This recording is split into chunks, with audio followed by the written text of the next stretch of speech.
I'm Alex. And I'm Teddy. And I'm Spencer. And we are The Button Mappers. Hey, the Button Mappers.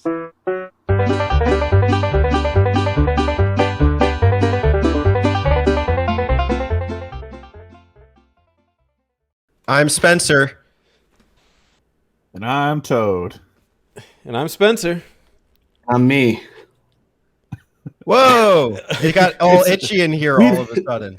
We've got a me from Nintendo Wii. It's JD. It's your boy, JD. Hello. Resident boy of the area. Yeah. And this is Spencer month. That's how you know JD's here, because I require JD to be here on Spencer month. I'm terrified of Spencer Month. this month where we celebrate all things me. Yeah, this is Spencer's 1 year anniversary of joining the Button Mappers, so we gave him a month, and I'm going to regret it.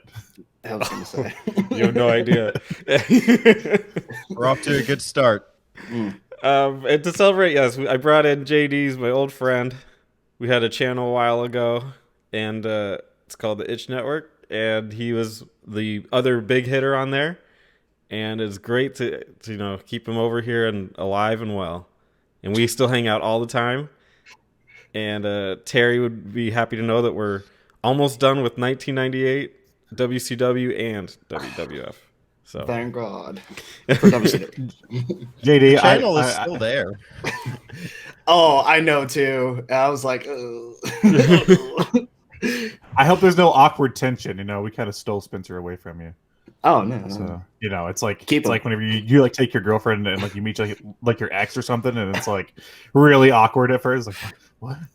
Well, if he's your girlfriend, I'm sleeping with him every Sunday. So. Damn it! Surprise, surprise. I'm glad we can all get together at this conference call. Really hash things out. Yeah. This is Teddy, an open relationship, right? Can I jump in? no, you're HR. Mondays? Okay. I have to keep my image going. Spencer, you're real slut, aren't you? Oh my God. Let's clap it up for the slut. This is a whole month for him. Don't you slut shame me. Jeez. And today we're doing Game Talk, which of course we do this at the beginning of every month, where we each bring a game to the discussion and talk about it. But before we get to that, we always like to do Q&A. So you guys ready to do some question and answer from last month? Before we I have do, to- Oh, Oh, here we Alex go. is going to do A plug the a Dew. Or by a sponsor, Mountain Dew. I'm just kidding. Thanks for watching. We are on Spotify and Apple Podcasts, and don't forget to join the Discord. We'll talk to you some more about sluts by request. by request. It just fell off. We'll talk to him about sluts. Sluts. We're trying to bring in a new crowd. Yeah. Sluts. Yeah. Well, I last thought month you were was doing marketing. February, so now we're just swerving all the way the other direction. All right. With that out of the way, let's talk about some Q&A. First up, we have RPG Archive asking, how do you define a console's success? Well, I think in order to... actually, wait. Should we let JD go first since he's the guest? Yeah, he looks like he's being pensive right now, for those that can't see. He's got a real question mark above his head. Yeah, it's Nugger solid up in here. No, I would say That's an exclamation mark. Thank you. well, if they don't see you, what was that noise? Oh, okay. What was that noise? But I was gonna say I think it's defined by one. It's the most important thing to me, library, right, and mainly exclusive, right? Like back PS2, PS3, GameCube, Xbox 360. Like exclusives were more like common then. I'd say library is the one of the biggest things. Obviously, units sold is important too, and then I'd say impact, not just from a consumer standpoint, but on what it did for future consoles. But that's just me. That's I just love the going theory. to the library. A library theory. Yeah. Thanks for reading. Thanks for reading. Thanks for being quiet. That's a good answer. I see the question as maybe a little unrefined or a little vague, just because you could talk about economic success, you could talk about personal success. You know, I love the 64 and the GameCube, and it's not to say either of those are really economic powerhouses. So I would answer it differently based on each. Obviously, economics is numbers and reputation. Who's talking about it when it's relevant, and even down the road. But for in terms of personal value, it's really about the memories. It's about what my feelings and attachments are to it at the time. I usually look at the console and see if there's a Sega logo, and that's usually how I define the success. I'm just kidding. So Not a that's lot of good. successful consoles lately. No. And I'm saying that. No, definitely the library, but also I think the accessibility. I don't care how good the games are. If you put a game out on the Wii U and I have to use the Wii U tablet, I don't fucking care because I have to use the Wii U tablet. Like, I think comfort and accessibility is something that is really important when it comes to a home console. Yeah. I mean, to rope back in Teddy's thing, I specifically look at numbers, and so the money would be the defining thing for me, because I think a lot of the other stuff kind of goes along with it. So their impact, generally speaking, if they have a big impact, then they're going to have big numbers. If they made some kind of innovation that worked, it should have numbers to back it up. So, yeah, money. So you never root for the underdog? No, I root for the best product for me. I'm my own underdog. All right, next up we have Frickin' Frack. Who would win in a fight, Goku or Shrek? Can we do next question? That's the correct We all know answer. it's Donkey. No. We all know it's Shrek. Yeah, sure. Shrek. I mean, he's got layers. Want me to blow your mind? What if Goku and Shrek did the fusion dance? Greg. Greku. Greku. Shreku. Yeah, Shreku. Shreku Des. I guess I'll say Goku just to give the real answer. Yeah, okay. Yeah. Please, the fans. Yeah, Oh, come yeah. on. You know, we got all kinds. We got some people that He's a purist. Yeah, they'll come after you in the comments for that. Are we talking like Sun Goku or Moon Goku, not Sun. Yeah. Ultra There's a- Moon Goku? Yeah. Pokemon edition. There's levels to this. I don't know I don't know the different versions of Goku, so I couldn't answer. Oh, come on, Spencer. What a noob. Yeah. One is the sun, Yeah. and one is the moon. Yeah. I thought you watched what is Dragon Kid Quest. Goku in the Yeah. original Dragon Ball. The other I one like goes like Dragon Super Age. Saiyan and spends 3 episodes going, yeah. Yeah. All right. Super button mapper bits. We should check that out. They got bits of button mapper in there. Do we have a fan club? Looks like. Nice. And the question is, you are a pro wrestler. What song would you roll out to? Oof, that's a good question. Okay. I'm actually going to take this seriously. So can someone else go first while I think of this? Marvin Gaye, let's get it on. Let's get it on. That's It's real pretty Valvinus fire. type. I see. Yeah, I want to make my opponent really unassuming and underestimate me. So I'm gonna play some Spice Girls. You know, if you want to be my lover, and you're like, oh, this is gonna be easy fight. Then I'll just fucking suplex him. Oh no, I got suplex. Or you can take it seriously and formulate a relationship. Yeah. Do you want to be my lover? You have to get with my friends. You gotta get with my friends. Here's Spencer. oh my god. My answer. He gets with all my friends. Yeah, I'm a real slut. Kickstart my heart. Can we Kickstart. clip that? Teddy, you're on it. Kickstart My Heart by Motley Crue would be mine. Just for the intro going with the revving of the engines. Ah, gotcha. If I was a heel, if I was a bad guy, I would come out to what's her name's song? Hold on. What's her name? She's like Sing she has a green verse. hair. Sing a verse. I'm the bad guy. Billie Eilish. Yeah. Billie Eilish. So that way people Yeah. knew. William Eyelash. Yeah. There'd be no But mistaking.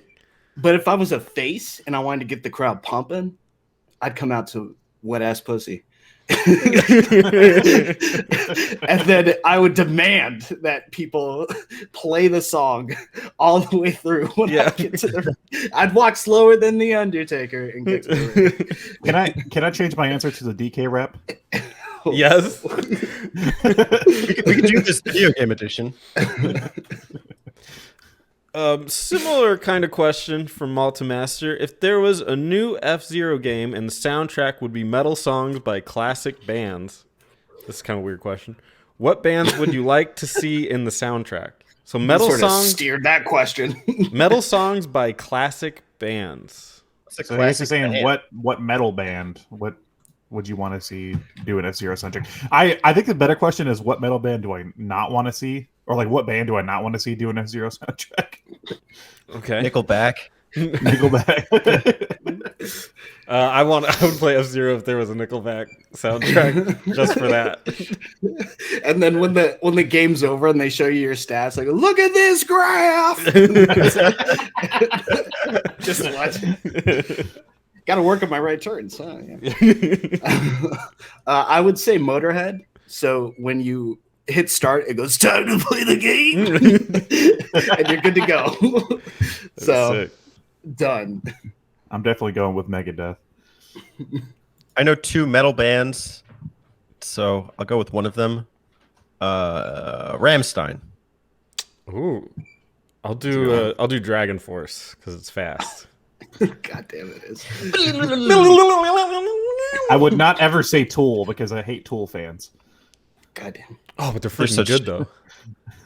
I thought you were going to call them Tools. I know, but I was hate like Tool. low Like, hanging fruit. I don't hate Tool. I hate Tool fans. Tool's fine.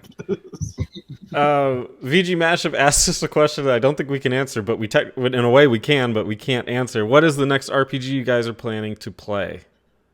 It's a secret. I'm playing Persona 5. I'm almost done with Dragon Quest 3. I saw that, dude. You're going through that part quick. It took me a long time to get around to that. Dude, the class change. Dude. Dude. Did it help? It's amazing. I leveled up to like from 1 to 25 like in an hour or so. Yeah. You know, and that was a big move. My stats are way up. We could talk about that later. Sick. Yeah. I'll be interested to hear that. But yeah, we don't have time to answer that kind of question, so we'll skip to the next one. Axel Wolf. Wait, what about JD? You playing any RPGs? Yes. And it's a secret. Okay, moving on. Axel Wolf asks, my question is, what's the silliest thing you've seen or heard a non-gamer say or do? I can answer this one. Go ahead. My dad hated video games, and he used to yell at me about it, saying, all you do is sit around and blast aliens. Damn right. which is right for me. Like if I was his son, it would have been Yeah. spot on. Oh, and one time when I wanted to get like a GameCube, he told me, I'm not going to let you waste your money on a game box or an X Cube. Which, like, you can't, like, that's like if somebody wrote it down in a sitcom or something. It was that bad. Yeah. Can I get a game box, please? Man, I've had some bad takes. I could talk about one recent. No. I'd probably have to say during my time in the military, I had plenty of bad takes from people that played just one game, and so, not like gamers, you know what I mean? So like, bro, you want to play Madden? And I'm like, no, never in your life. But I've had people tell me that, yeah, I was wasting my time, or nothing you're doing is productive. And one in particular was, I'm not going to name his name. He obviously, doesn't, we're not friends on like social media or anything like that. But legit told me, you're wasting away at your life being drunk and just finishing a UFC pay-per-view and trying to fight me in my room while I was playing a game. Bro, get out. Like, leave. So, yeah, I've had that. But, yeah. Sounds like the Joe Rogan thing.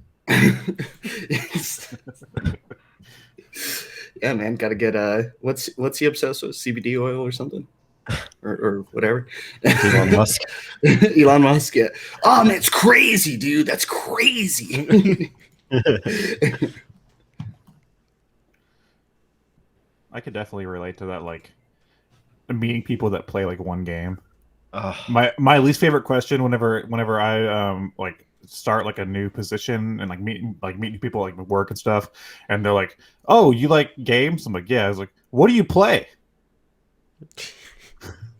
As if that's like a 2-second Yeah, answer. yeah. I'm just like, yeah. So I'm just like thinking, and like I'm like a little bit of everything. Right? Like that's always the answer is like a little bit of everything. So because like, what if I could be like, "Oh, yesterday I was playing this obscure ass game you've probably never heard of," and just like, I play Call of Madden. Duty. Yeah. It's just like I hate it. I hate those conversations. It's like I'd rather talk about anything else with that kind of person than games because they don't know what I'm talking about half the time.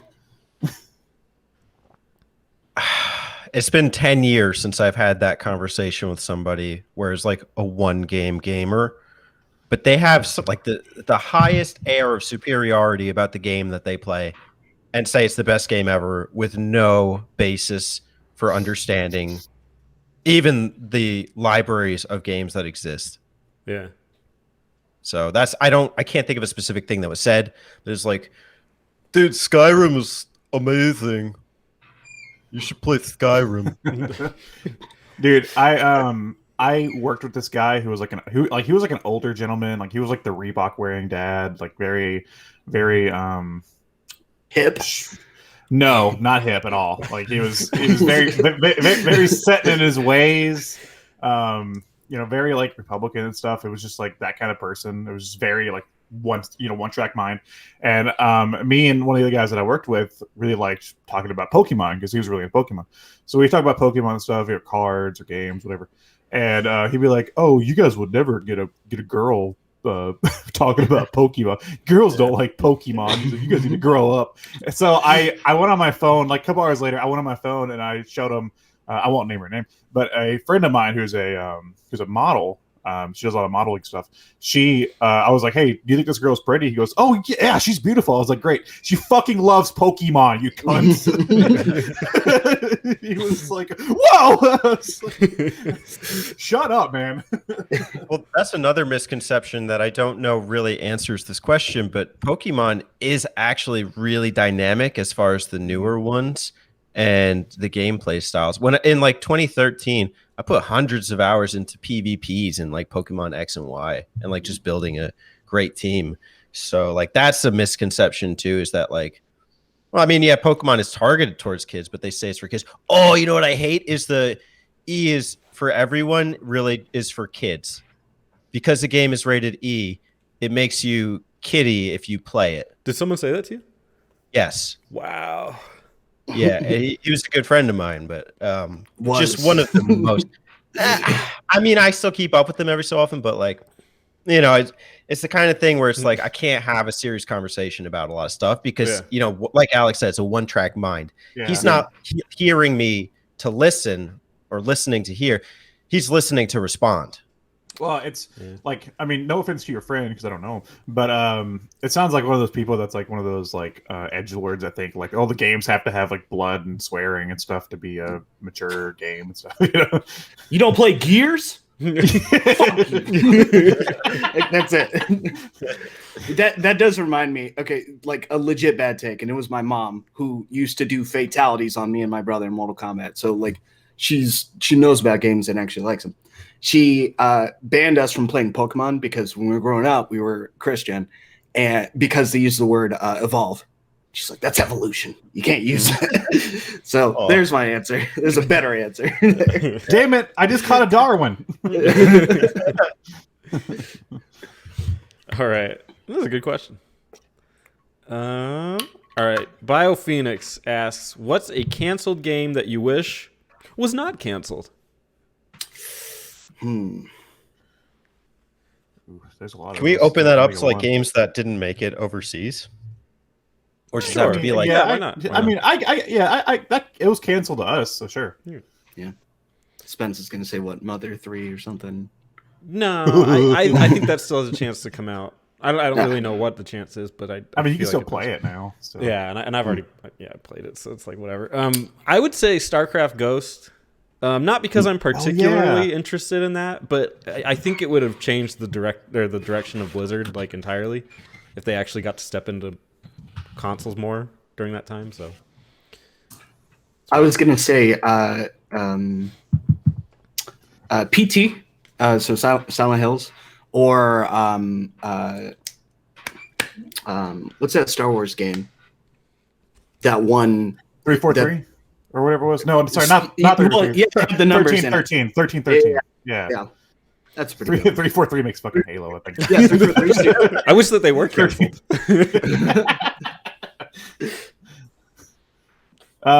Mine will probably be in 2010. A team over at Radical, before they were shut down, was making or I think it was Radical. One of the teams at Activision was making a Crash game called Crash Landed, and all the stuff that came out for it afterwards looks pretty fucking cool. It has a cool art style, and Activision was like, "No, we don't like money.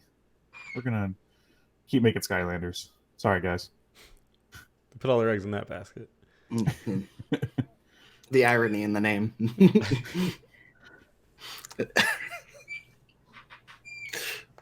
Teddy, you got a canceled or not released in America game? Banjo 3E. They did make That a was Banjo canceled, 3E. What was it called? It's Which called one? Ukulele. They made it 4 times. You got Grunty's Revenge, you got Banjo Pilot, you got Nuts and Bolts, you got Ukulele. Okay. No, I'm joking, obviously. I have a predictable answer and a non-predictable answer. Dragon Quest? Which one? I don't care. Okay. So I just wanted to guess. Terry's Wonderland. Yeah, Terry. I was about to say 309. Dragon Quest Monsters for the 3DS that was left in Japan and it never got localized. That's my predictable answer. My non-predictable answer is not necessarily a game that was canceled, but just there's been no update on it in like 2 years. But it was interesting when it was announced. It was called Strike Harbinger. It was kind of like a modern space harrier. I don't know the right word for it. Kind of tribute, I guess. It was released in arcades, but that was kind of the last thing that was heard from it. It was made by the guy Chris Tang. He had like the Sonic 3 world record in the 90s. And he's also worked on like I think Phantasy Stars, and supposedly Strike Harbinger was like a blend of Space Harrier and Phantasy Star and Star Fox. I don't know. It looks cool. I would like to play it. I hope it does get a console release. Yeah. If I had to choose another one, I would probably pick Tekken Cross Street Fighter, because it's not officially canceled. It's just nobody has said anything for fucking years. Tekken 7's doing fine. Yeah, exactly. And they're like, we're going to keep going this direction. And Street Fighter Cross Tekken got so much flack, and then they did Pokken and stuff, that was just like, they were like, oh yeah, we're still going to do Tekken Cross Street Fighter. And then they just like left the room. Okay, bye. Yeah, bye. When? All right. Good question. All right. Terry309 asks, what is your favorite Castlevania soundtrack? If you haven't played a Castlevania game, pick a favorite soundtrack from a platformer / Metroidvania. Can I just pick a Metroid? Yeah. Super Metroid. There I we know go. I know what JD's going to say. What am I going to say? Symphony of the Night. I would say something. Oh my god. You're just going to dodge me. But as a aficionado of the Belmonts, I'll just say something. It's easy. I thought you were going to say 64 there for a second. Oh, 64's got some bangers. I mean, skeletons on motorcycles. Have you heard that theme? It's heard the literally piano titled intro. Skeletons on Motorcycles. It's great. It might have sold better.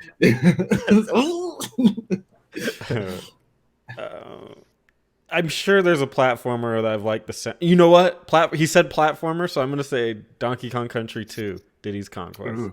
Ooh, that's a good one. I'm more of a fan of the classic Castlevanias. I mean, I like all of them, but man, those NES games just have fucking banging soundtracks. I'm saying Castlevania 3 all the fucking way. All right. This I don't know if it's a question. I just love that it's here on this thing. It says, "You doing good, Bruno?"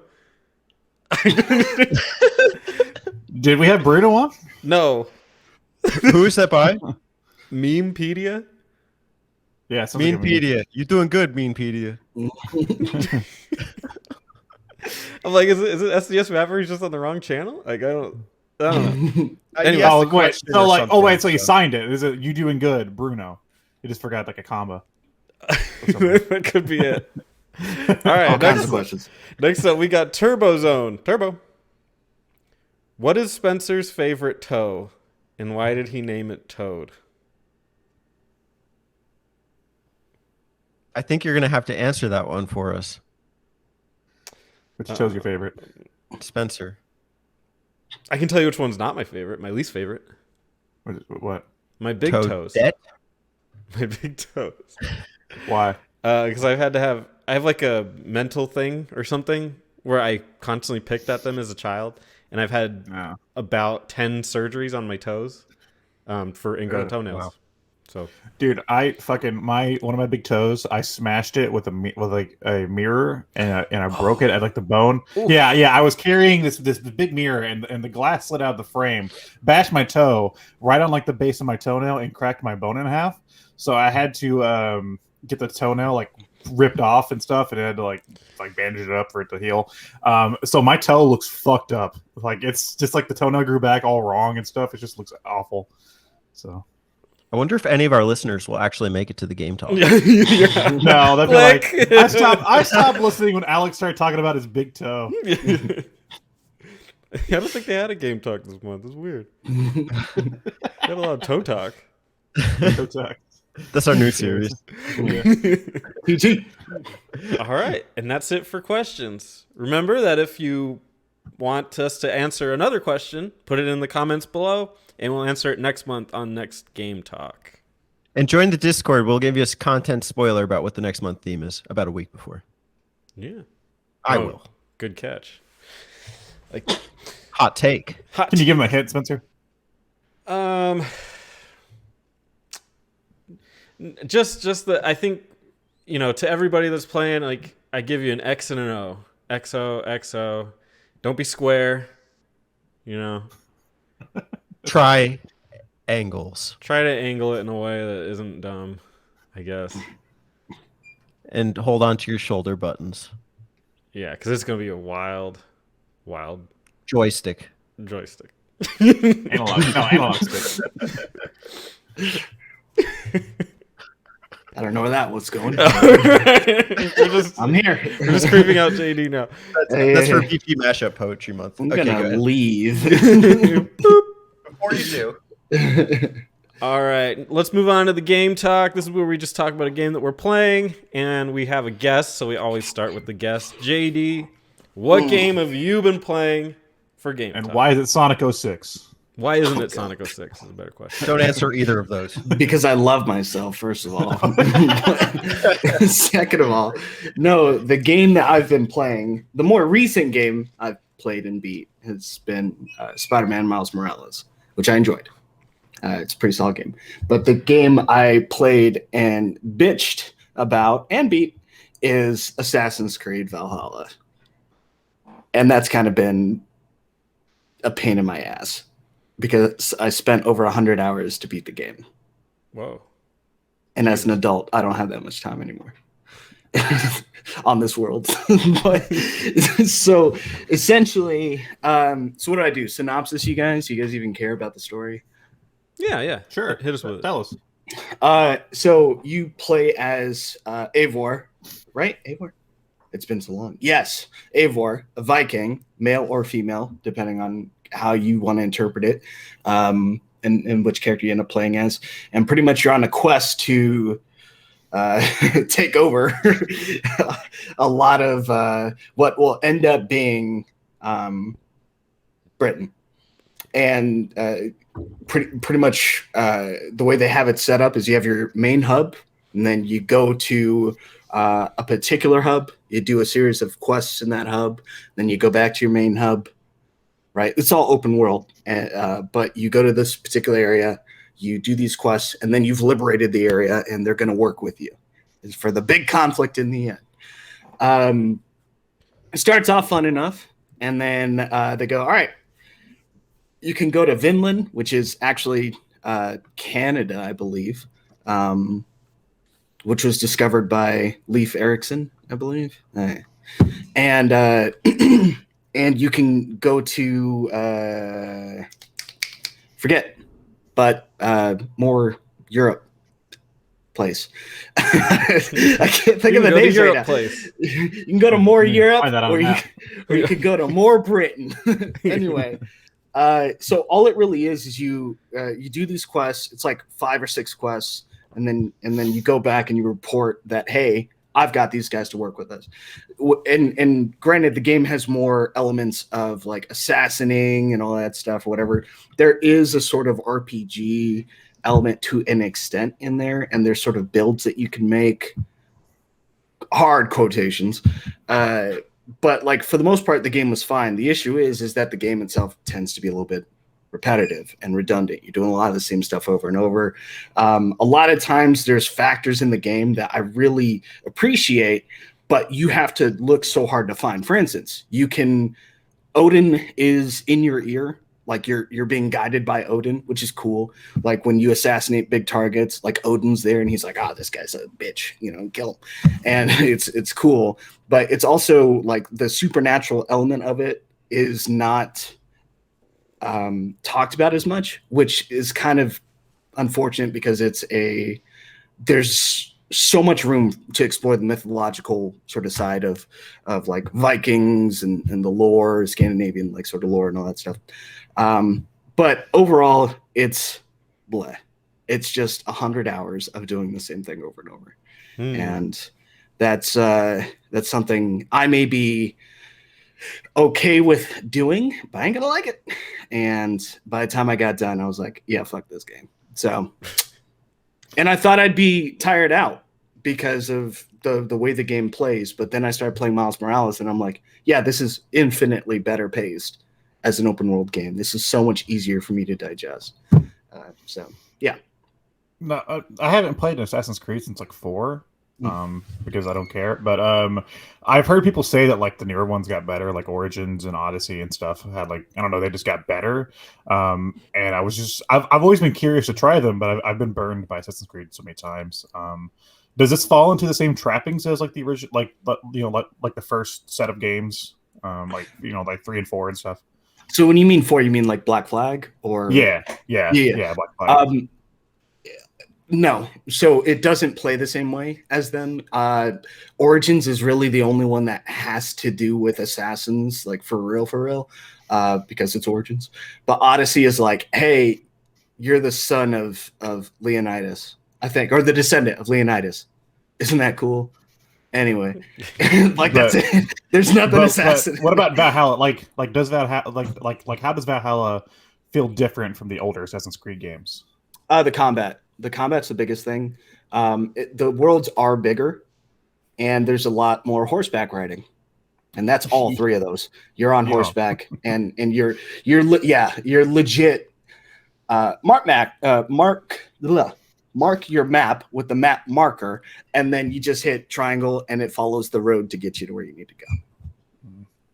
Enjoyable, fun stuff. So no, it doesn't follow it in the same formula. They are a little bit better, but like Black Flag was amazing. Black Flag's my second favorite Assassin's Creed. Syndicate wasn't bad. I like the era. I think the era matters the most. And I thought with Vikings, it was going to be like, oh man, this is awesome. And I was like, oh, this fucking blows. So, yeah. Yeah, with Black Flag, I like the theme and the stuff, but like I always feel like those games give me too much busy work. They do. I just get so bored with it. Yeah. Could you compare and contrast it with like a Witcher 3 kind of game? Like isn't it kind of done in that style? So yes, sort of. They're done in the same style where like it's about exploring like new areas. The Witcher 3 is pretty like big considering, but it's also big because of the speed in which you can travel in that game, right? Like, if I remember correctly, you can't fast travel everywhere, can you? It's only to certain mile markers, right? Certain points, which is the same for Assassin's Creed as well. But like when I'm traveling in Assassin's Creed, there's not a lot to see. In Witcher, like there's like a whole, it's another world at the end of the day. So you're seeing like, oh, there's different monsters. I could have this encounter. There's a lot more of the, I was just walking on the road and this dude's on the side. So I talked to him and I initiated a quest. Plus, Geralt is infinitely more entertaining than Eivor is as a character. Like he's just more put together. And from a combat standpoint, they're similar, but Witcher's more RPG centric. So it actually feels like when you put time and effort into a build or how you want to play the character, it reflects, as opposed to Valhalla, where it's just like, yeah, so I put a lot of stats into using a bow and arrow, but I always use my axe anyway because they get too close. So who cares? So.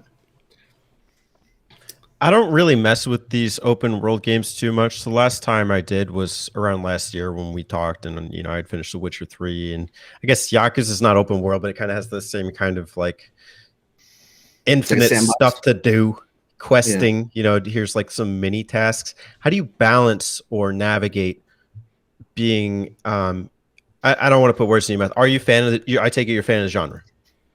I've bought every single Assassin's Creed except for Liberation, but that was open world in general. That's good. Open world, yeah, like in Spider-Man. How do you navigate being into the series and that genre with only so much time as an adult? So as a kid or as I was younger, it was easy for me to just be like, I'm doing every single side quest before I do that. And Spencer can actually attest to this too. I was the guy that was like, you gotta do everything. And Spencer was the guy that's like, I just did the story quest and I beat it. And I was like, he's missing out. Right? How dare he?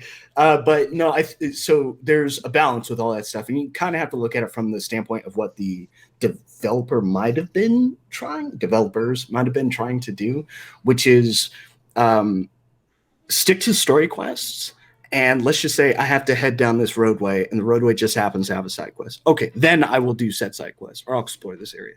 But I'm not going to go 100% hardcore into the optional stuff first. Like same thing with Spider-Man, for instance. Like I'm not going to go collect everything. I'm going to beat the game or focus on beating the game. If it's on the way there, and a lot of stuff in Spider-Man is, I'm just like, yeah, I'll beat up a couple of villains. Why not? You know, and then do that stuff. And then I'm like, okay, anyway. Back on my quest, and then I'm back on my bullshit, and I'm off. So that's kind of it. I would recommend staying away from the trap of going into optional stuff because, like, and keep in mind, I had that philosophy, and I did that philosophy, and that's 100 hours into Valhalla. So sometimes it's just unnecessary fluff. Yeah, well, that's my issue with like, well, not just like Assassin's Creed, but like Ubisoft open world games, which is why I'm terrified to try Immortals. Like, I like the demo a lot, but I'm terrified to see like if the game turns out like that. Is that like other open world games like Spider-Man and other games that I've played? They don't give you everything at once. They kind of give you like a handful of stuff, like say you're building a Lego set, you open like bag one and like, oh, okay, this is the first things I need. Blah, blah, blah. Ubisoft open world games, they just pour the whole fucking set out the floor with all the pieces and they're like, go have at it. And and I'm just like, this is too much. Like there's just too much going on. There's too much you're asking of me. There's like things all around. Like I can't walk to my next objective without passing like 3 side quests. So it's like, this is so distracting. Like I hate it.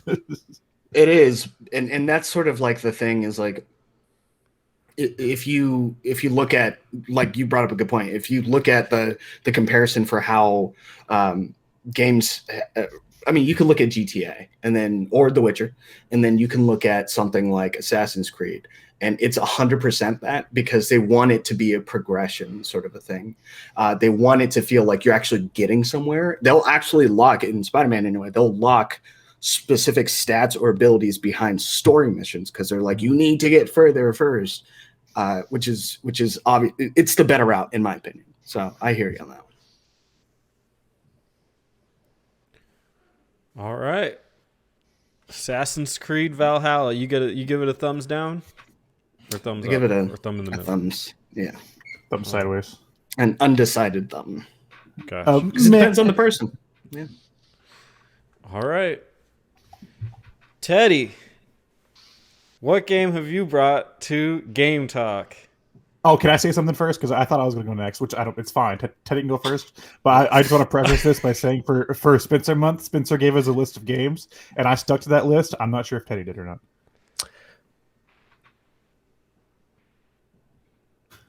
Thanks for being a dick. Spencer, in honor of Spencer Month, let's just forget everything Alex said.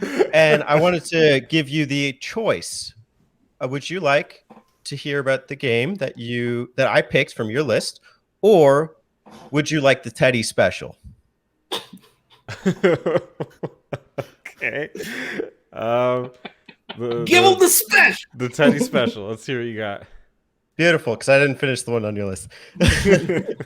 I picked, in honor of Spencer for Spencer Month, Captain Toad Treasure Tracker Ooh, Deluxe Edition. I'd love Because to hear about I that. know how much you like Toad. My favorite Nintendo So- character.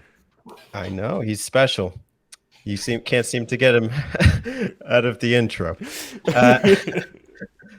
Captain Toad Treasure Trackers, the spin-off series from the Super Mario 3D World on the Wii U. This is kind of an interesting intermediary between the 3D World and the Mario Odyssey. And there were missions in Mario 3D World where you would play as just Captain Toad. I didn't play 3D World, so I don't have much feelings about that. But Captain Toad is probably one of the most unique Nintendo IPs I played in a long while. The premise is that you complete these sort of 3D puzzle platformer stages, and there's a series of them. They're all sequential and mission based, and the way that you do so is by tilting the camera so that you can see this little square platform, it's somewhere in between, in order to see how to get around. It's very interesting, and as a fan of puzzles, I think you would like it if you haven't played it. The challenges are very unique, and on the Switch, it uses the it actually is really cool because you could do a couple things with it. Like you can use two Joy-Cons and you could do co-op, which wasn't available in the Wii U version. One player plays as Toad, another player plays as Purple Toad. And so it's kind of fun seeing like two Toads running around on the screen. And also this is like Toad's first game, and it's really novel and really cool. And, we like to think of Nintendo as like, lately not taking a lot of risks and everything. And, while I think there is like some scummy stuff, like when you open up this game, like you're bombarded with options like VR, Amiibo, and DLC. Yeah. The core game has so many cool missions. There's over 70 in here. There's a couple ones that are unique to the Switch. And it's really fun because it tests your mind and your exploration sense. You're playing as kind of like an Indiana Toad, if you will. I had to throw that one in there. It almost sounds like the theme song. I know you don't like the music, but Spencer, hater of music. listener of podcasts and reality shows. No. Yeah. The gameplay is really cool because there's like 3 diamonds located in each map, and then there's also like a special objective, like find the hidden mushroom or destroy all the shy guys. And there's even, after you beat the stage, it's called like a retro Toad challenge, and they'll hide like a little stamp of a Toad somewhere in the level, and you have to kind of like tilt the level and see if you can find it and then tap on the touchscreen. A lot of cool ways that the game plays with the systems and like tries to make you kind of look around. It's not very like stressful or tense, like a lot of these platformers tend to be. It's like, oh, I gotta rush to the finish line, I gotta run. Toad can't even jump. He's nerfed to the utmost in what you identify as as platformers. Oh, you jump on platforms. Not Toad. Toad's Captain Toad, you gotta fall on the platform. He goes like, ah! But That's awesome. yeah, no, it's a really good time. I did roll the credits after the first episode, which was like 18 unique missions. And, I'm only like breaching the surface in there. It's a really good time. So that one's for you, Spence. Thank you. I always, My I Purple always Toad. oh, go ahead. Sorry. No, go ahead. Oh, I always had a crush on that game's visuals because I have a deep affinity for dioramas, and it always kind of looked like the way it was structured, like a big diorama that you just kind of got to walk around in. Like as like a child, I would build them instead of doing schoolwork. I actually got in trouble in second grade because I was building a diorama, which is weird. But like, yeah, I love the style of that game, and I'd love to play it. It's over Actually- a million sold, so it's it's really quite popular too. And yeah, it's a really great game to play either on your own or co-op. We did a little bit co-op here, but I just went ahead and I just booted it up the other day because I needed kind of like a de-stressor, and Captain Toad was it.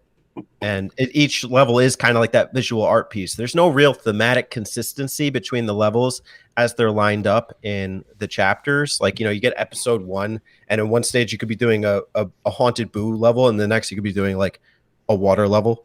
But they are pretty cool and fun to look at. No, it's funny you brought that up, Spencer, because actually when they were planning it, I mean, they planned it around like dioramas, but they actually wanted to make it like a Zelda game. And like Link was like the little character, going around the levels, and then I guess 3D World and Toad stuff kind of happened, and they figured it out that way. But that is interesting. By Purple Toad, do you mean Toadette? No, you don't play as Toadette in the co-op. Toadette gets her own section. Yeah, see, I knew she get her own levels. I was like, is she like the other character? I know the fuck who is Purple Toadette is. Yeah, well, yeah, that's why I'm I was not like, colorblind. I was like, who the hell's Purple Toad? My girlfriend swears I am, but I'm not. I know I haven't played the. Pikachu is brown, okay? I haven't played the Switch version. I have it on the Wii U. This game makes use of the Wii U gamepad pretty well. That's why I don't really have interest in playing it on the Switch, because it feels like one of the games that was uniquely designed for the Wii U tablet. Does this do anything with the Switch that's crazy cool, or is it just? Actually, so according to the Wikipedia, it drops those Wii U exclusive stages, but it adds a whole slew of other ones. And also, I know like I've touched the touchscreen to move puzzle pieces in like one of the Haunted Boo areas. I really like the fact that with 2 Joy-Cons, you can just slide them off and then do co-op that way. So, and just being able to play it handheld, like, sometimes you just kind of want that de-stressor, and like setting up video games as a thing, like on a console, can be a hassle. To have that option is really cool. So I played it mostly handheld, and that's why it was appealing to me. What were you going to say? You can kind of play the Wii U on handheld. You just play it on a tablet. I mean, it still works. Yeah. You mentioned Boos. Our battery life. So. You mentioned Boos. Are there any other Nintendo Mario kind of characters that you saw that maybe you'll come across them later? It's possible. I mean, it's mostly Toad, Toadette, and they introduce kind of a unique core nemesis for the game, although it looks like the bird from Wind Waker. So, no. Maybe that was literally the bird from Wind Waker, and they just... You know what I do want to say is, they do recycle enemy units. Like, you do fight a lot of Shy Guys. There's a couple stages where you're fighting Goombas, you fight the Boos, or actually you can't fight them. You just kind of like shine your thing at them. You see the Charging Chucks, which was kind of fun because, like, I know we played Super Mario World recently. I did want to say that, like, when you look at the music, 90% of it is either a like identical sounding version of the theme song. It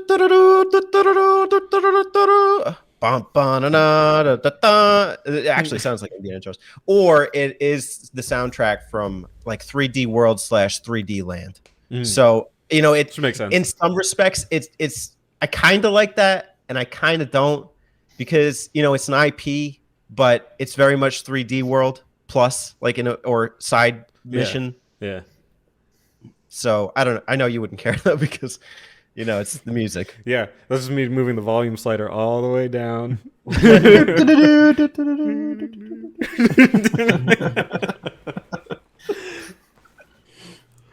a very good beginning to that song. Now let's watch some reality shows. So, about how long did you end up spending on the game?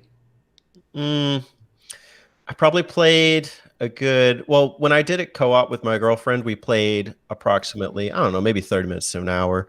I played it last night, and I got the credits in about maybe an hour and a half to 2 hours. Each level is actually really quick.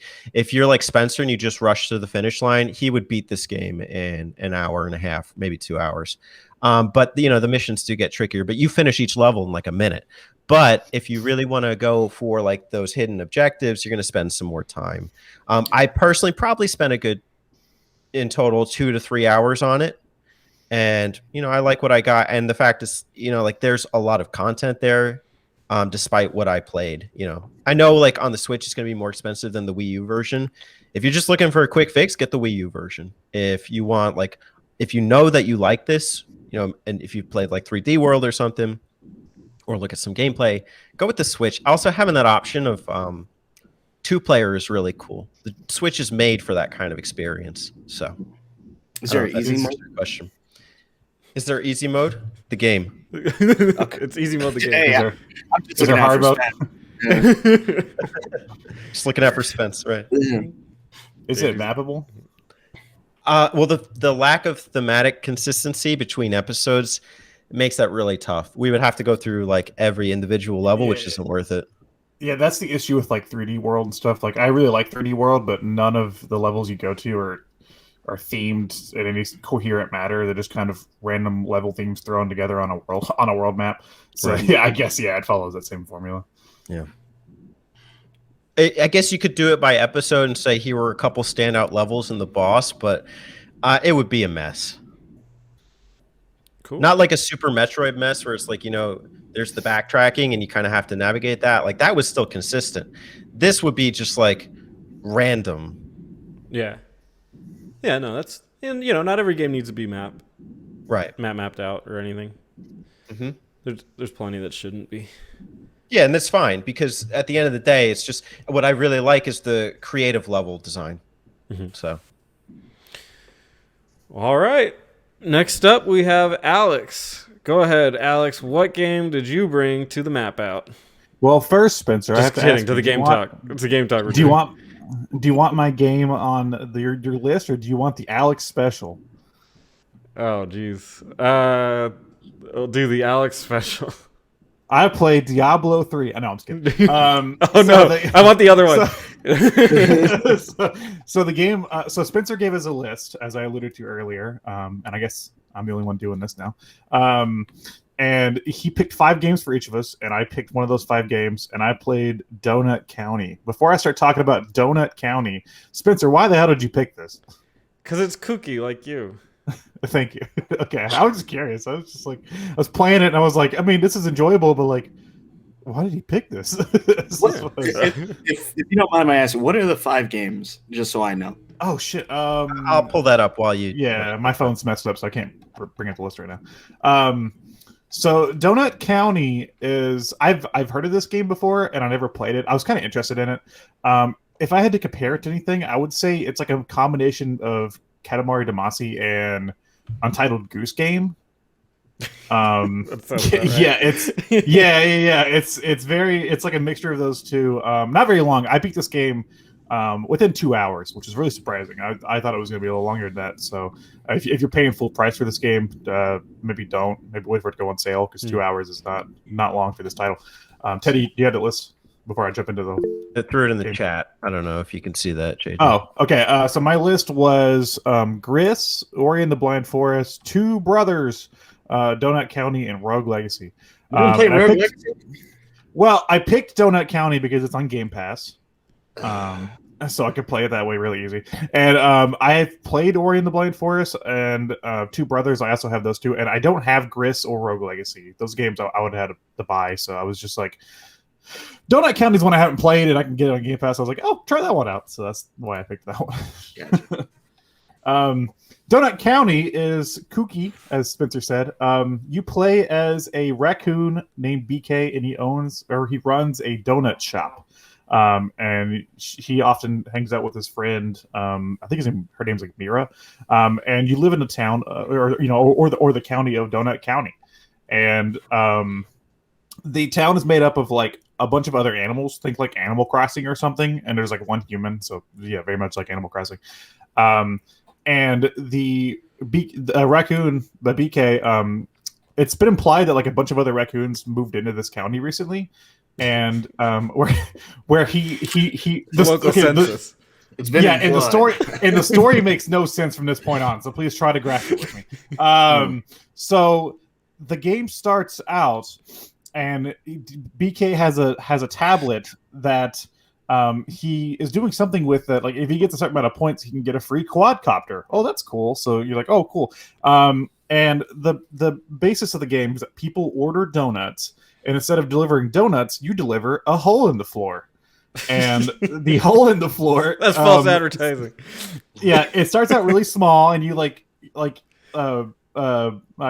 guess engulf like small things like blades of grass and stones, things like that, and it gets bigger and bigger, kind of like Katamari Damacy. It gets bigger and bigger to you're like engulfing like trees and picnic tables and houses and whole like skyscrapers and stuff. So and every time you do that, those villagers, the items, like everything falls below surface level, like 900 feet below the earth, because the earth is hollow for some reason.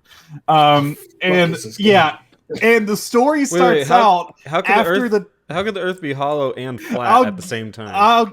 I'll get to that. The story starts out and everybody is underground and the town's been ruined and they're all trying to blame BK and BK is saying, "I didn't do this."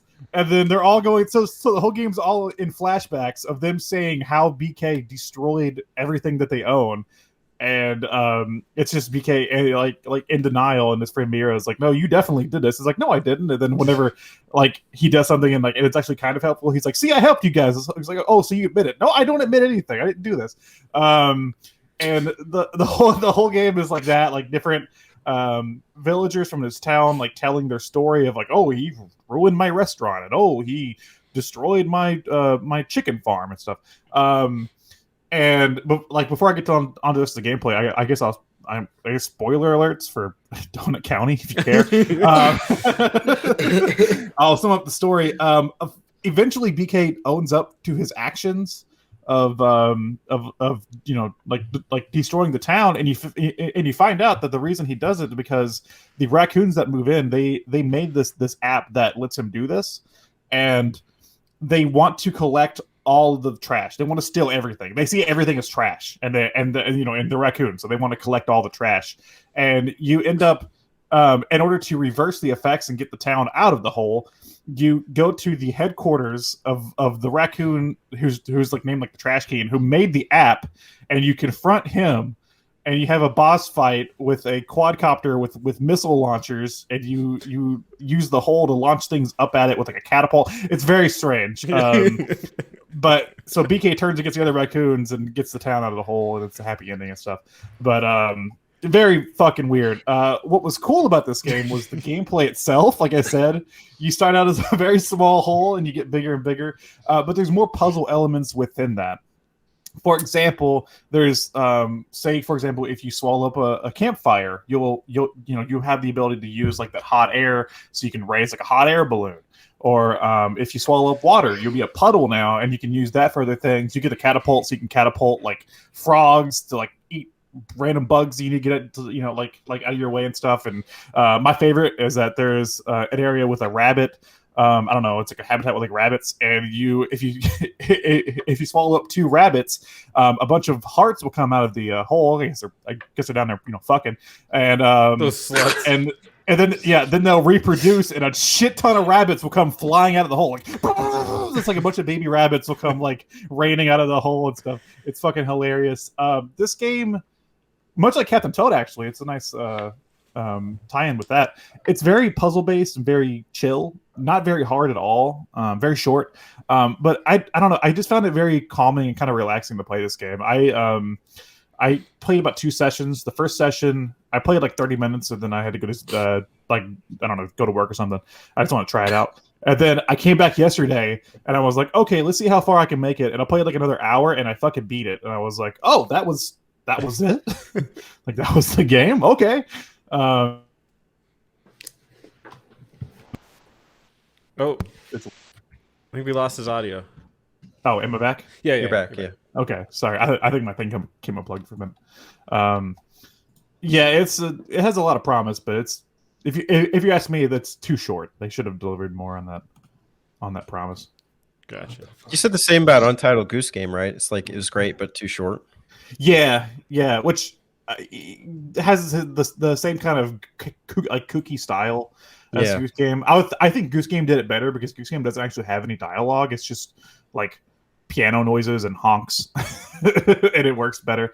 I think this game, at points they have dialogue, and I think they try to lean too hard into like being a memeable, like funny game at points. So sometimes it works. Sometimes I it did get a chuckle out of me, and other times it was just kind of cringy, and I was just wishing they would shut up. But yeah. Sounds like a very political game. Not really.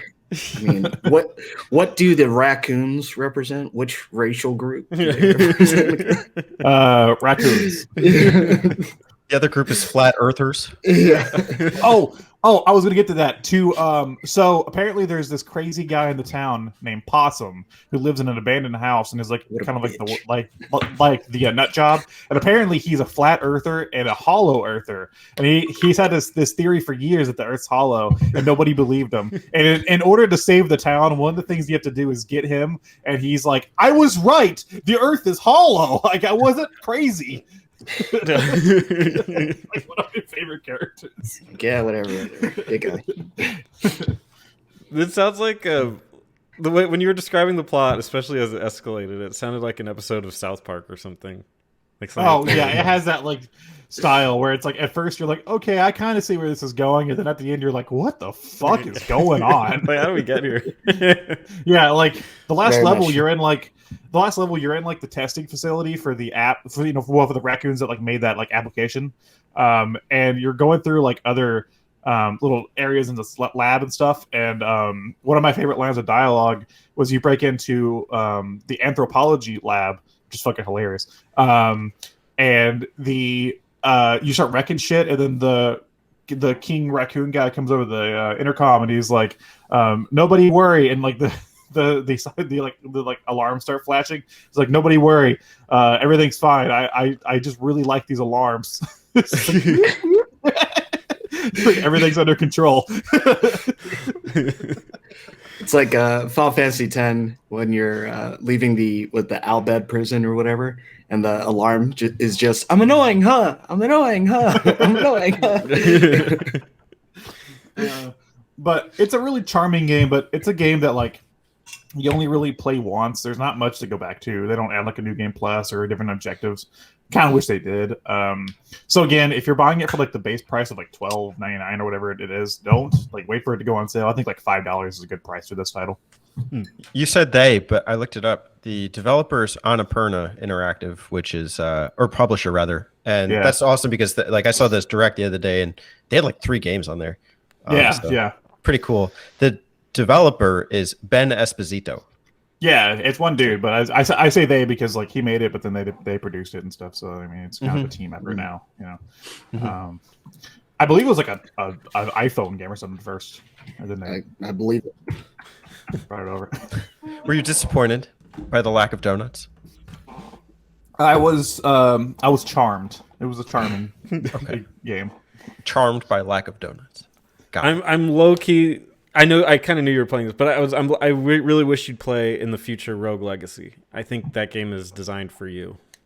Yeah, it's a game that I've been interested in as well. I just this was on Game Pass. No, I got you. But if you ever get the chance to play Rogue Legacy, that game is like. Play the sequel. Is the sequel good? Because I'm raring to play it. I want it to come out for Switch. Why is it for me? Sell me on it. It's like a Metroidvania, basically like Castlevania, except it's semi-randomized, and every time you die, you become that person's kid, and they have like a weird defect to them, and you just run in and try again. It's So it's like, really great. is it like an endless game, or is it like a? No, there's an end to it. There's an end to it. Okay. And there's like you have like a tree that because you constantly inherit the other person's skills, so you have a tree that you constantly build up on. But it's like it's freaking awesome. It's like a Castlevania with like bullet hell elements and stuff. It's Okay, cool. It's super fun, and it doesn't take itself seriously at all. So, I enjoy roguelikes. yep. If I had I to- did the same thing. Oh, sorry, Alex. Go ahead. Oh, so I was gonna say if I had to pick a game that was on your list that I would actually talk about this month, it'd probably be since we've done so many theme months that I haven't been able to do anything. I don't think since like December that I really want to talk about. I would have done like Hades or something because I really enjoy that game. Oh yeah. So Rogue Legacy sounds like it'd be my like right up my alley. So Oh, it's phenomenal. What were you gonna say, Teddy? yeah, sorry. Oh no, I'm sorry. I did the same thing as Alex. I just picked the cheapest game on the list. All right. I Spencer, guess. Yep. What's up, Alex? what did you play for Spencer month? Oh, okay. Thank you. I didn't think anybody would ask. Shut the hell up with that. God. Every podcast. I thought no one would ask. Well, it's funny you should mention that because Spencer's next. Oh, my turn? I don't know. I didn't Actually, Oh. it's funny you mentioned turns because now I'm going to turn it over to you. To me, wow, Kill to the me, I didn't think I would get a. Spencer, buddy, what did you play for Spencer month? I'm glad that you talked about getting it. Go ahead. All right, so mine turned into, instead of a game. I mean, I do have a game, but really, what mine is a console month. I just reprogrammed my microwave. Boop, boop. That was me. You guys said that for Metroid. That was me for reprogramming my microwave. No, it's really more of a console month for me, and I guess not really console, a handheld, because I got a new 2DS to replace my dying 3DS that doesn't really hold a charge very long. I need to do that as well. And it rekindled my passion for that handheld. I have all these games lined up over here that most of them I played through, or maybe not finished, but played through a huge chunk of. And so I've just kind of been going through it. And I started playing because I talked to Teddy. He was asked what is his favorite RPG, and he said SMT4. And I do have Apocalypse. So I opened it up, put it in, and I started playing it. And I was like, this is awesome. I'm playing 3 different RPGs right now. And this is a story-based one, and I do not have the mental capacity to do this at the same time. So I want to give that game it's just time. So I put that off to the shelf. That will be hopefully later this year that I tackle that. call. But I did choose to play Etrian Odyssey 5 Beyond the Myth. And Nice. and this is a game that I can play when I'm just hanging out with the girlfriend and we're watching TV or something. And it's freaking, I love this kind of game so much. It's rekindled my passion for that handheld. I'm constantly on it. Basically, I mean, if you don't know what Etrian Odyssey is, it's a dungeon crawler. It's like the hardcorest of the hardcore for consoles. And you draw your own map using the stylus. So as you're walking around, you have to draw if there's a cool treasure chest here, if there's water here, what's passable terrain. You do it all with the stylus. I love that. I didn't think I would like that when I first started playing it, but I absolutely fell in love with it. It makes the whole game yours. Whereas a lot of games, they give you the map and you just kind of like, okay, I'll go to this location on it. Instead, it's the other way around. You have to make the map and you have to figure out where to go, which I totally appreciate. And I love the dungeon crawling elements with RPG style. And it's so much fun and it's my kind of game. And people have told me that there's a problem because there's no story. Technically, there is a series of Etrian Odysseys that you can get that have a story inserted into them. I don't know. I haven't played them because I'm not interested in it. I specifically like it because there is no story. I like that you just pick 5 characters and try to make it as far as you can, and you just see if you can do it or not. Like, to me, that's the most exciting part. So, but that game aside, I'm just super happy to have the 2DS back, and I have some excellent games lined up to play on it, including Dragon Quest IV when we get to that. I wanted to play Chrono Trigger, but I realized recently that I actually lent it to somebody and they stole it from me. So sad about that. But other than that, I'm super excited to have it, and there's all these games I can't wait to play. So that's my game talk. The Etrian Odyssey guys, they did the Persona Q, right? Yes. It's Atlas. Should I play that? No, probably not. Okay. was just curious. And the reason I say that is the gameplay is there, but you've complained that handhelds are a bit of a strain on your hands. I Yeah. think Etrian Odyssey, the style will exacerbate that because you also need the stylus in your hand.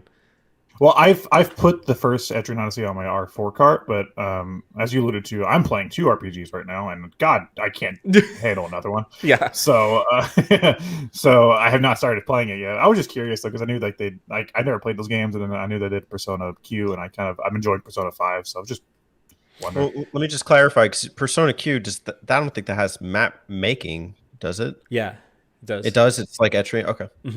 Yeah, So it's yeah, I know it's same same style. like the same team, right? Yeah. I mean, I love the Persona Q series. Persona Q2 has the characters from 5 in it.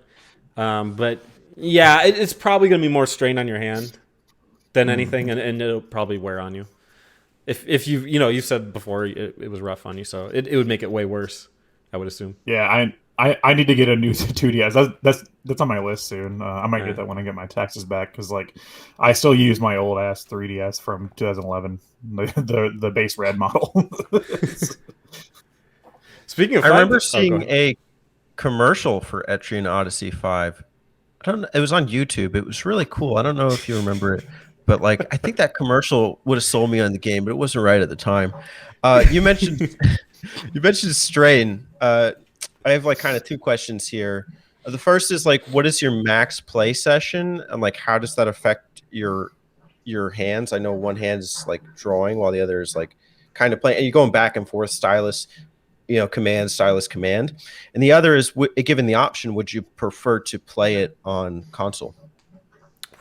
That's a phenomenal question. I can play it endlessly. I've played it for 5 hours. I've played it for 6 hours. Regularly, I'll play it for about 2 to 3. I'm playing it the whole time we're watching TV or something. I've got it because we're watching, as you've said, some reality TV shows. Like we watch like Keeping Up with the Kardashians and stuff. I'm not gonna like just stare at that the whole time. So I got Etrian Odyssey going. As far as a console, I would love to play this on the Switch. And I will even forego some of the drawing mechanics if that's clearly not going to be possible, for just getting to play like that kind of dungeon crawler on the Switch. I would adore it. So I'll take the loss of a stylus for a dungeon crawler on there that's really, really solid. Yeah, absolutely. Well, little did you know, Diablo 3 is on the Switch. I was going to say that, yeah, I kind of wish that some of these 3DS and DS RPGs would come to Switch, but also, like, within saying that, I've been burned before because I've played The World Ends With You on the Switch, which is a phenomenal game. It's the final mix and stuff, but the controls, where that game was primarily touchscreen based, are really awkward. Like you either play handheld with the touchscreen, which you don't have a stylus to the Switch. You could buy a stylus or whatever. It's really awkward though. Or you can play on the TV, but when you play on the TV, you have to use the Joy-Con and like kind of use it as a pointer and play that way, which is not recommended for that game at all because it's fast combat and you got to use the touchscreen, so you do not want to like have to point and do that shit. It's really awkward. So I kind of wish there was a better setup for that on the Switch where they could bring games like this over and make it work on the console. Yeah, that's the problem with the 3DS. I think that's going to be a little issue with it, is that all these games can easily get ported over, and like they got the Wii U stuff coming over to the Switch. Like, what do you do with the 3DS library? How do you port that over? Is that commercially necessary? I mean, it's a Switch. Put everything on there. True. At this point. But it's like the DS and the 3DS got their love. The Wii U library didn't get its love. That's the rationale for porting the Wii U games over. Yeah, I guess, but I'm more thinking future-wise. Like how do they do this 10 years from now? Beyond this, yeah. Like we're getting Super Metroid, on the Switch now. Dude, how do we get to The World Ends With You maybe not that, because they did release it and it obviously is inferior. How do they do Legend of Zelda: A Link Between Worlds in 10 years? Dude, they can't. Dude, they had DS games on the Wii U, and they can't even fucking get that right. Like, oh god, they set up for the DS games on the Wii U were fucking awful. Like, yeah. I want to say about the Etrian Odyssey games. If you're trying to get those ones, DS or 3DS, they're easily $40, $50, $70, $80 a pop online. The thing I played a couple of them now, and excluding Mystery Dungeon, which is clearly different. Would you argue that playing 5 is like playing any of them, or is it its own unique thing? I think 5 is probably more accessible. 3 and 4, maybe even 2. It's been a while since I played them, but they had these crazy side quest stuff going on where you could like travel by boat or travel by like these other methods, and it added this crazy complexity to the game, which I don't mind. But I think 5 is much more a strict dungeon crawler, so it's a little more accessible. And I think it's definitely better in terms of that. If you played that and then wanted to be like, man, but I also want to do crazy boat quests where you're like riding into tornadoes and stuff, like, okay, Assassin's Creed. yeah, like there's not enough Black Flag in my Etrian Odyssey, and yeah, you could try that. But I think 5 is very pure. Technically, there's one after it called the Nexus, which combines the elements from a lot of the games. But I honestly kind of like 5 more. So. That makes me think of the map system. I don't know why the boat thing made me think of the map system from Phantom Hourglass. Just for some reason. Dude, never played it. I could not. I did not want to play it because of the controls. That's another one. Yeah, the controls, you can't. I mean, I guess it'd take a lot of work, but like transferring that over to button controls is really awkward. I don't know how the hell they're going to preserve those DS and 3DS games. Yeah. Look forward to the Spirit Tracks map out. We're gonna do Phantom Hourglass first. We gotta do Wind Waker first because it's a series. That's like the I'm third up Wind for Waker. that. So I'm ready. All right, that's it for the game talk. Thanks for joining us, everybody. thanks for joining us, everybody else. Thanks for joining JD. Thank you all JD, for joining me for Game Talk. Yeah, come back next month. JD will be here by himself doing Game Talk. I'll bitch about Assassin's Creed again. JD, I've been waiting for the end of the episode to talk about this. You excited for Guilty Gear Strive? Yeah, I'm playing the beta. Sweet. I am good. Yes. Oh god. How well versed on fighting games are you? I like fighting games, but I would say like a little more than casual, but I'm definitely not like the like in like the competitive scene. Like So likely, assuming Evo is still a thing this year, or just tournaments in general, hopefully towards the end of this year, I will be playing that game for a tournament, just at the tournament level.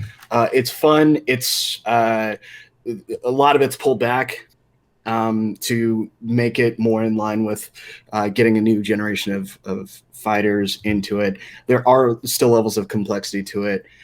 People are using the term it's not playing GG anymore because you're not air dashing all over the place. Some of the characters don't even really need to air dash or really anything like that. And some of the mechanics, what they've done with the game, it is still a good game. I've always liked Guilty Gear. I think the characters have developed in a way that makes sense.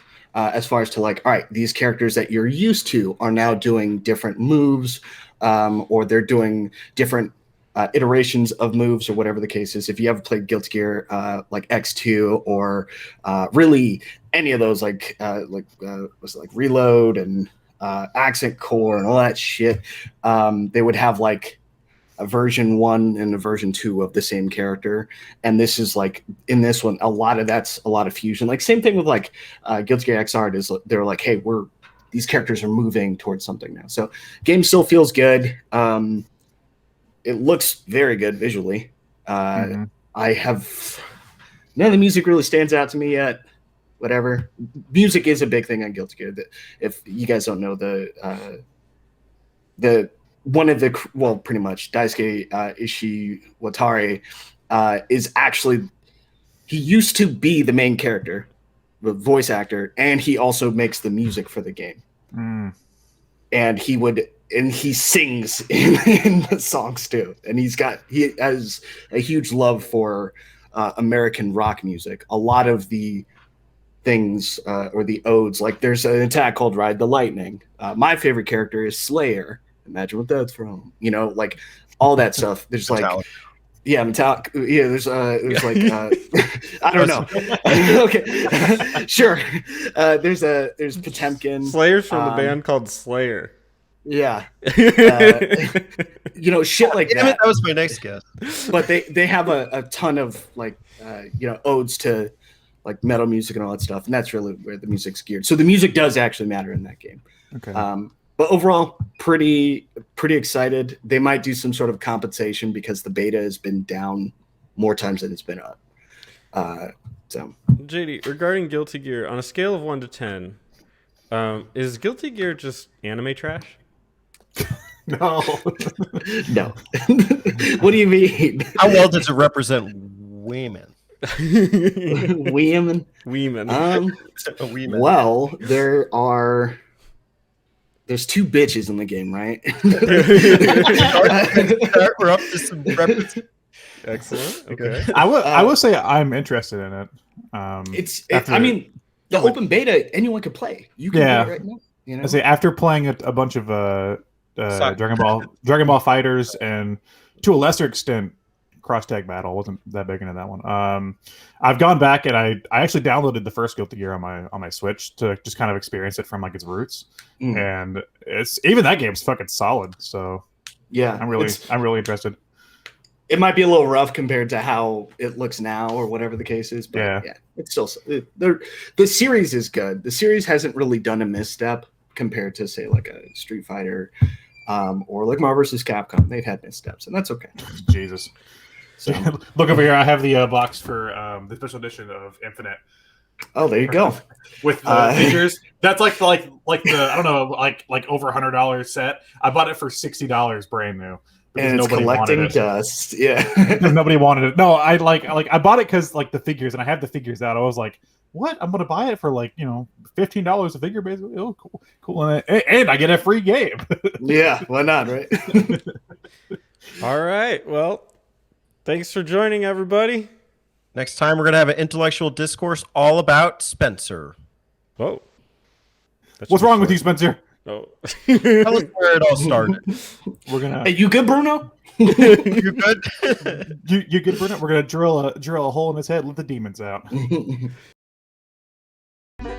Hey y'all, don't forget to subscribe to them button mappers.